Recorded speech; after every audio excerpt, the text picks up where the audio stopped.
Tinzawaten,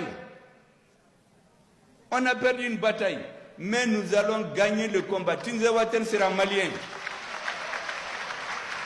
Tout le Mali sera malien.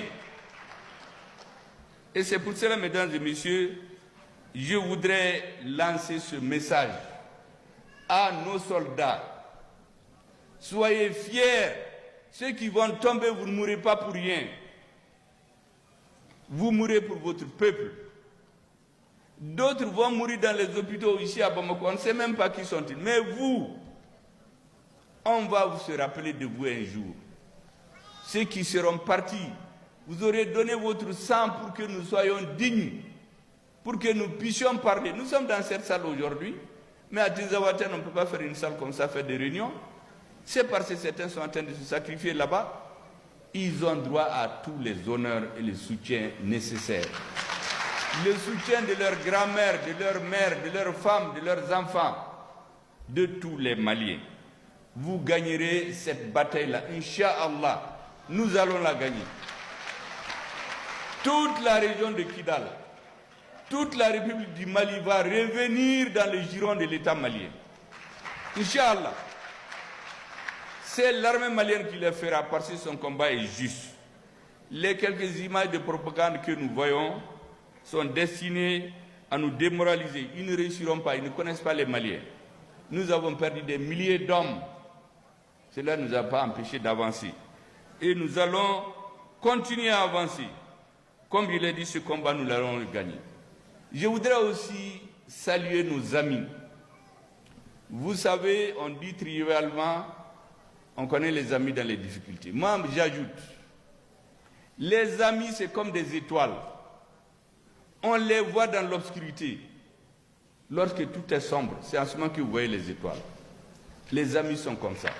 Ceux qui sont avec nous aujourd'hui doivent savoir qu'ils sont avec un peuple qui ne va jamais les oublier. Nous ne sommes pas un peuple d'ingrats. Ceux qui versent leur sang aujourd'hui pour le Mali, leur peuple, leur gouvernement, leurs dirigeants doivent savoir qu'ils sont morts pour un grand peuple. Ils sont morts pour sceller notre amitié à jamais.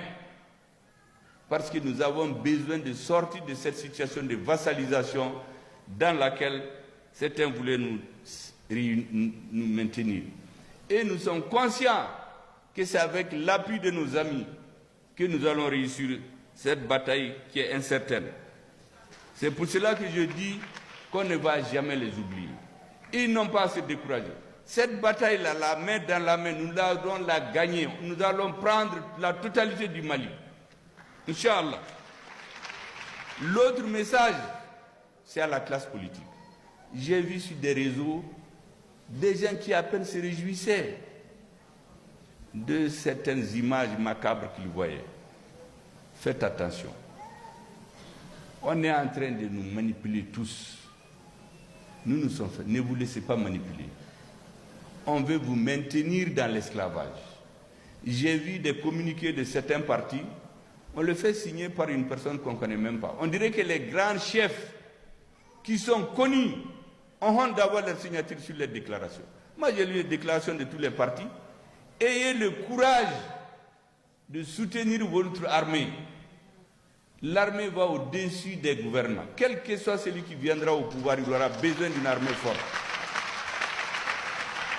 Et donc, mon message à la classe politique, soyez tous solidaires dans une union sacrée de notre armée.